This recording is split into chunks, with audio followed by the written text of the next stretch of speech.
A utilização de containers está em alta hoje, e é um conhecimento muito importante para os programadores e para o pessoal de infraestrutura. O Docker é um passo inicial para você começar a entender como tudo isso funciona.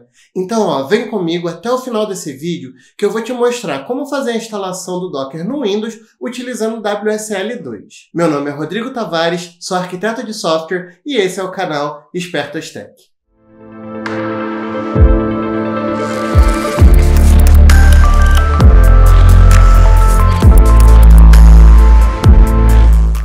E aí, pessoal? Sejam muito bem-vindos de volta. Antes de começar, já deixa o seu like, para você não esquecer, porque olha, não custa nada e ajuda muito a deixar o vídeo relevante aqui no YouTube.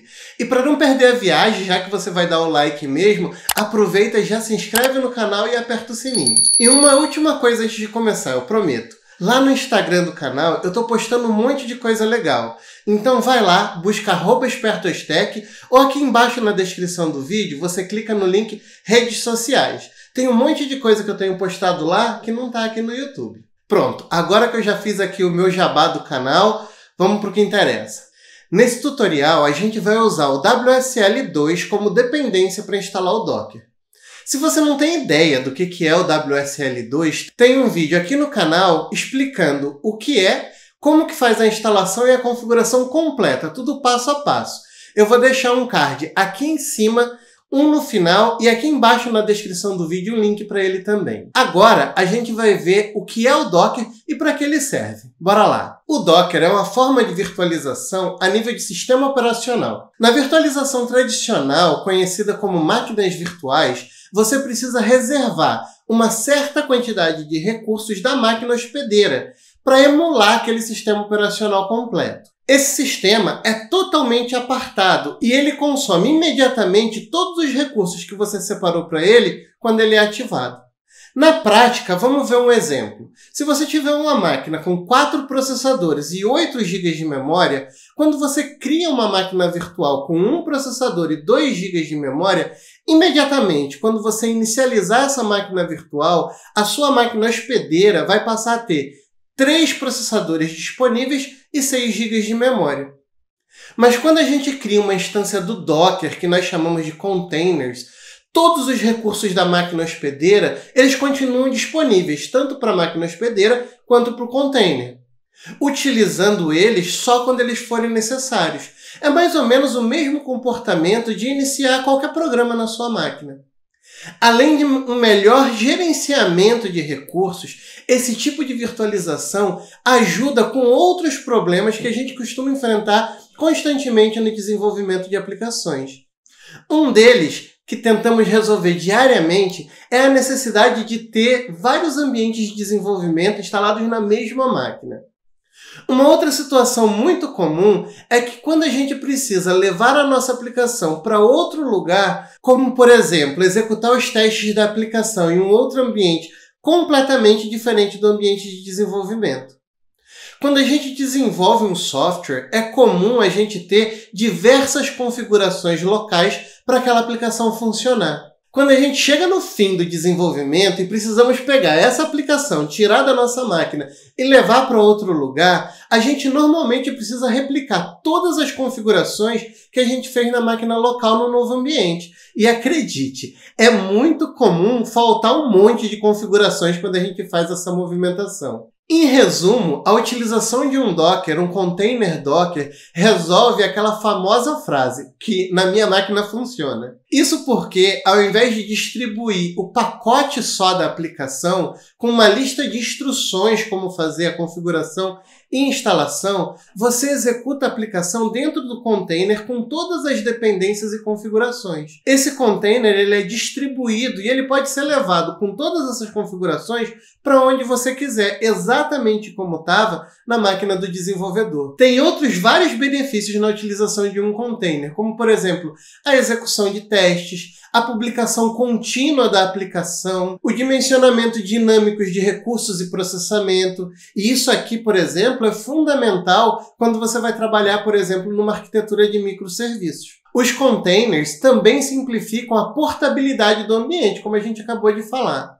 Mas essa aqui, olha, é uma introdução básica e ela já é o suficiente para você entender o que ele é e fazer a nossa instalação aqui. Então, ó, vamos embora para a prática.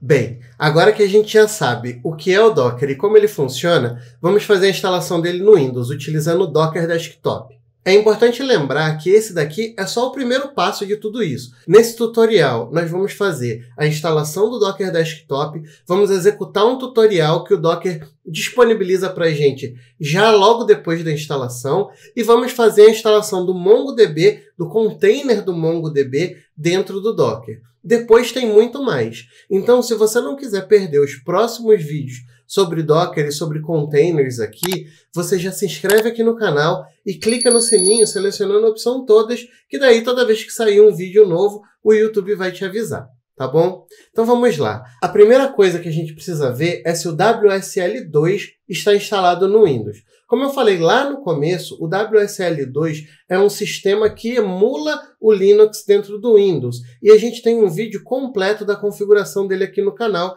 caso você não tenha feito a instalação. Então, vamos ver se o WSL2 está instalado na sua máquina.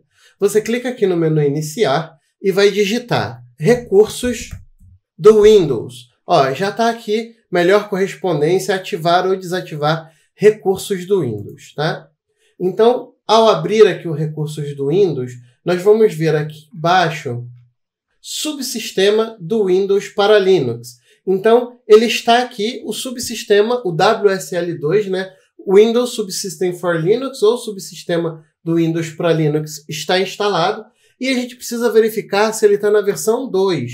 Então, para verificar se ele está na versão 2, nós abrimos aqui o terminal. Você pode utilizar o PowerShell ou o terminal. Eu prefiro o terminal, que ele é uma aplicação mais interessante. Vou clicar aqui no terminal e daí a gente vai digitar WSL -list -verbose. E aí vamos dar um Enter aqui e ele mostra aqui, ó, Ubuntu estado parado versão 2. Então, WSL2 está instalado. A gente também precisa garantir que, além do WSL2, também tem uma distribuição do Linux instalada. Na minha máquina, eu fiz a instalação do Ubuntu. Então, entramos aqui, digitamos Ubuntu e aqui está ele. Vamos clicar para ver ele iniciar.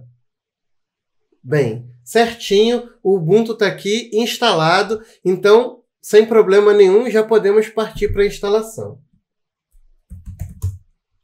Para efetuar a instalação é muito simples. Nós vamos abrir aqui o nosso navegador. Eu já tenho uma colinha aqui para ir direto para a página de instalação. E como de costume, todos os links e comandos que nós executarmos dentro do tutorial vai estar aqui embaixo na descrição do vídeo. Então vamos lá, vou copiar a minha colinha, vou colar o endereço aqui e vamos lá para a página do Docker Desktop. Então olha, Docker Desktop for Windows e a gente tem Get Docker Desktop. Clicamos aqui, ele vai fazer o download, vamos aguardar o download ser executado.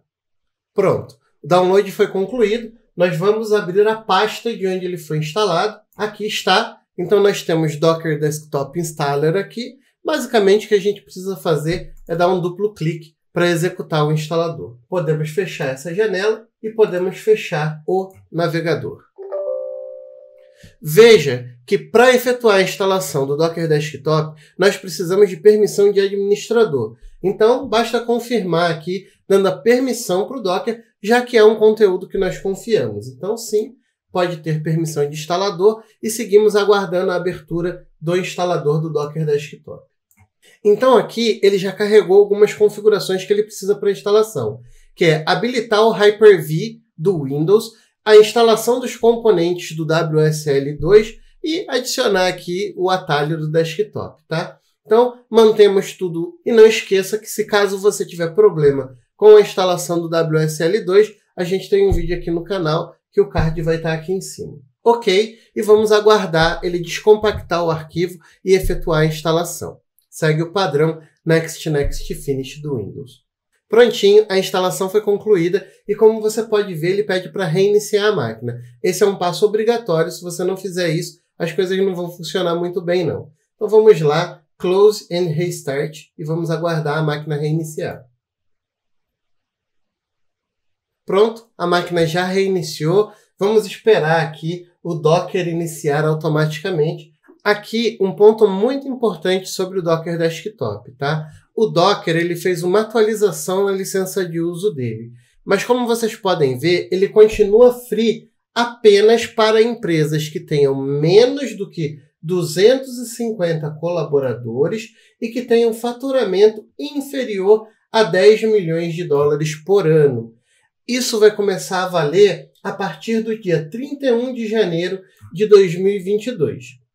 Então, se a sua empresa ela tem mais do que 250 colaboradores ou se ela fatura mais de 10 milhões de dólares por ano, o Docker Desktop não é free. Você precisa pagar uma taxa por usuário. Se a sua empresa é menor do que isso, ou para fins de estudo e etc., ele continua free da mesma forma que ele era, sem problema nenhum.